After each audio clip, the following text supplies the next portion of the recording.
ઘણીવાર આપણને એમ થતું હોય છે કે આપણું વીજળી બિલ બહુ જ વધારે આવે છે અને એમ પણ લાગતું હોય છે કે આપણું મીટર છે ફાસ્ટ થઈ ગયું છે। તો આજના વિડીયોમાં આપણે જાણીશું કે આપણને કેવી રીતે ખબર પડે કે આપણું વીજ બિલ આપણા વપરાશ પ્રમાણે આવે છે કે નહીં। આપણું વીજળી બિલ યુનિટમાં આવતું હોય છે અને એ યુનિટની ગણતરી માટે એક ફોર્મ્યુલાનો ઉપયોગ થાય છે, જે ફોર્મ્યુલા આ મુજબ છે, યુનિટ બરાબર વોટ ગુણ્યા કલાક એને ભાગ્યા 1000। તો હવે આપણને પ્રશ્ન એમ થાય કે આ વોટ શું છે અને વોટની ગણતરી કેવી રીતે થાય। જનરલી આપણે ઘરમાં બલ્બ, ટીવી, પંખા, ફ્રીજ, એસી, પાણીની મોટર, વોશિંગ મશીન જેવી ઇલેક્ટ્રિકલ વસ્તુ વાપરતા હોઈએ છીએ। દરેક વસ્તુ તેની ક્ષમતા મુજબ અલગ અલગ વોટ ધરાવે છે। જેમ કે બલ્બ 6 વોટ થી લઈ 100 વોટ સુધીનો હોય અથવા તો તેની કરતા વધારે પણ હોય। પંખો 60 વોટ થી 150 વોટ સુધીનો હોય। પાણીનું હીટર 1000 વોટનું હોય। પાણીની મોટર અડધાની હોય તો 375 વોટની હોય અને આખીની હોય તો 750 વોટની હોય। ફ્રીજ 140 વોટ થી 350 વોટ સુધીનું હોય। તો આમ અલગ અલગ ઉપકરણો અલગ અલગ વોટના હોય છે।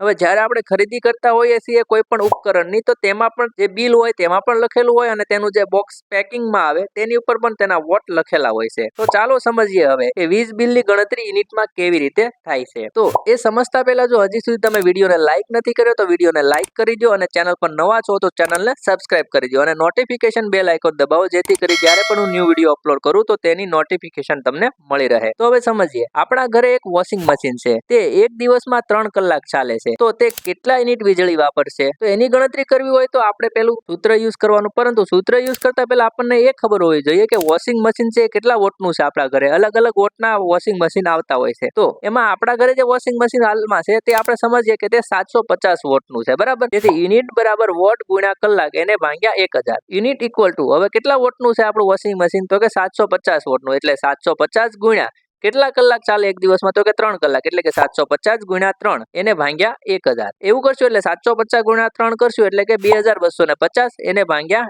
1000, જેથી એનો જવાબ આવશે 2.25 યુનિટ। એટલે કે એક વોશિંગ મશીન એક દિવસમાં 3 કલાક ચાલે તો 2.25 યુનિટ વીજ વપરાશ થાય। પણ આ તો એક દિવસનો વપરાશ થયો, પરંતુ આપણું જે લાઇટ બિલ હોય છે તે 60 દિવસે આવતું હોય છે અને આપણે વોશિંગ મશીન ડેઈલી વાપરવાના છીએ, એટલે 60 ગુણ્યા 2.25 એટલે 135 યુનિટ જવાબ આવે એનો, બરાબર। એટલે કે તમારું 2 મહિને લાઇટ બિલ આવે છે, બરાબર। તો ખાલી એક વોશિંગ મશીન ડેઈલી તમે 3 કલાક યુઝ કરતા હો તો તે 135 યુનિટનો વીજ વપરાશ કરશે। તો આ તો ખાલી આપણે વાત થઈ વોશિંગ મશીનની, આવી જ રીતે તમે બીજા ઉપકરણોની ગણતરી કરી શકો છો। હવે તમે કમેન્ટ કરીને જણાવો કે 60 વોટનો બલ્બ દરરોજ 8 કલાક ચાલે તો એ 60 દિવસમાં કેટલો વીજ વપરાશ કરશે, એ કમેન્ટ કરીને મને જણાવો। હવે જો તમારે સમજવું હોય કે તમારા ઘરના લાઇટ બિલની ગણતરી કઈ રીતે થાય છે, તો તમે મારો આ વિડીયો જોઈ શકો છો। જો વિડીયો તમને પસંદ આવ્યો તો વિડીયોને લાઈક કરો, ચેનલ પર નવા છો તો ચેનલને સબસ્ક્રાઇબ કરો અને નોટિફિકેશન બેલ આઇકોન દબાવો, જેથી કરી જ્યારે પણ હું ન્યૂ વિડીયો અપલોડ કરું તો તેની નોટિફિકેશન તમને મળી રહે।